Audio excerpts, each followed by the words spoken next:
College হ'ব পাৰে। আমাৰ প্ৰজন্মই কেতিয়াও ভবা নাছিলো কাজিৰঙাৰ ওপৰত এলিভেটেড কৰিডৰ হ'ব পাৰে, গুৱাহাটীত ৰিং ৰোড হ'ব পাৰে। আমাৰ প্ৰজন্মই কেতিয়াও ভবা নাছিলো যে অসমত 17খনকৈ কেঞ্চাৰ হস্পিটাল হ'ব পাৰে।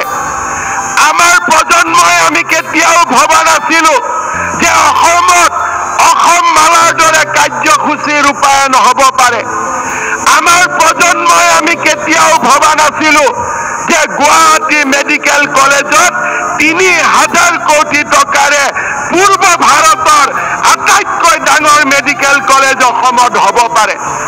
আমি কেতিয়াও কল্পনা কৰা নাছিলো যে আমাৰ অসমত এইমছ আহিব পাৰে।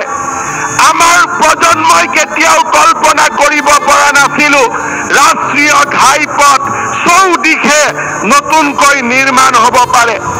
আমাৰ প্ৰজন্মই কেতিয়াও কল্পনা কৰা নাছিলো যে ৰেলৰ ওপৰত দ্বৈত ৰেলপথ হ'ব পাৰে।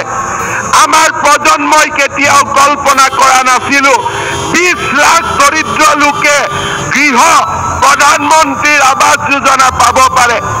আমাৰ প্ৰজন্মই কেতিয়াও কল্পনা কৰা নাছিলো যে আমি লাখপতি বাইদেউ বনাব পাৰো। আমি কেতিয়াও কল্পনা কৰা নাছিলো। আমাৰ প্ৰজন্মই কেতিয়াও কল্পনা কৰা নাছিলো যে ৩০ লাখ পৰিয়ালে অৰুণোদয় আঁচনি পাব পাৰে। আমাৰ প্ৰজন্মই কেতিয়াও কল্পনা কৰা নাছিলো ২,৮৫,০০,০০০ লোকে বিনামূলীয়া চাউল পাব পাৰে। আমাৰ প্ৰজন্মই কেতিয়াও কল্পনা কৰা নাছিলো যে ঘোষ নিদিয়াকৈ অসমত ১ লাখ চৰকাৰী চাকৰি হ'ব পাৰে। শ্ৰদ্ধা ৰাইজ, মাত্ৰ এজন ব্যক্তিৰ অসম প্ৰেমৰ কাৰণে আজি অসম মাতৃ উন্নয়ন আৰু বিকাশৰ এক নতুন সূচত আজি অৱতীৰ্ণ হৈছে। আৰু সেইগৰাকী ব্যক্তিয়ে হ'ল আমাৰ আদৰৰ প্ৰধানমন্ত্ৰী নৰেন্দ্ৰ মোদী ডাঙৰীয়া, যাৰ কাৰণে আজি আমি এই পৰ্যায়ত উপনীত হৈছো। আমি অসমীয়া কৃতজ্ঞ।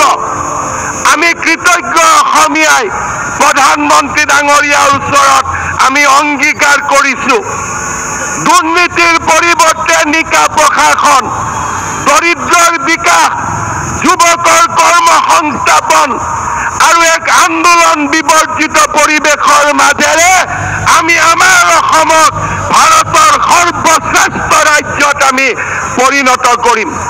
শ্ৰদ্ধা ৰাইজ, মই কৃতজ্ঞ অসমীয়াক অনুৰোধ কৰিম সকলোৱে থিয় হৈ দীঘলীয়া হাত চাপৰিৰে প্ৰধানমন্ত্ৰী নৰেন্দ্ৰ মোদী ডাঙৰীয়াক অভিনন্দন জনাওক। দীঘলীয়া হাত চাপৰিৰে প্ৰধানমন্ত্ৰী মোদী ডাঙৰীয়াক অভিনন্দন জনাওক। মোদী মোদী মোদী মোদী মোদী মোদী মোদী মোদী। শ্ৰদ্ধা ৰাইজ, আপোনালোকক মই এটাই অনুৰোধ কৰিম, এই অসম মাতৃক আমি বিশ্বৰ দৰবাৰত প্ৰতিষ্ঠা কৰিব লাগিব। আন্দোলন নহয় আমাৰ পৰিচয় বিকাশ, ধ্বংস নহয় আমাৰ পৰিৱেশ সৃষ্টি। আৰু এই অসমত আমি বিকাশৰ গংগা আনিম প্ৰধানমন্ত্ৰী নৰেন্দ্ৰ মোদী ডাঙৰীয়াৰ আশীৰ্বাদত। পুনৰ এবাৰ মা কামাখ্যাৰ এই পবিত্ৰ ভূমি, মহাপুৰুষ শ্ৰীমন্ত শংকৰদেৱৰ পবিত্ৰ ভূমি, বৰাক ব্ৰহ্মপুত্ৰৰ হাৰুৱা লোকেৰে বৰাক ব্ৰহ্মপুত্ৰৰ পবিত্ৰ অন্তৰৰ গৰাকী এই অসম, পাহাৰ আৰু ভৈয়ামৰ সকলো শ্ৰেণীৰ লোকৰ পবিত্ৰ অন্তৰৰে সৃষ্টি এই মোৰ পবিত্ৰ অসমৰ মহান ভূমিলৈ প্ৰধানমন্ত্ৰী ডাঙৰীয়া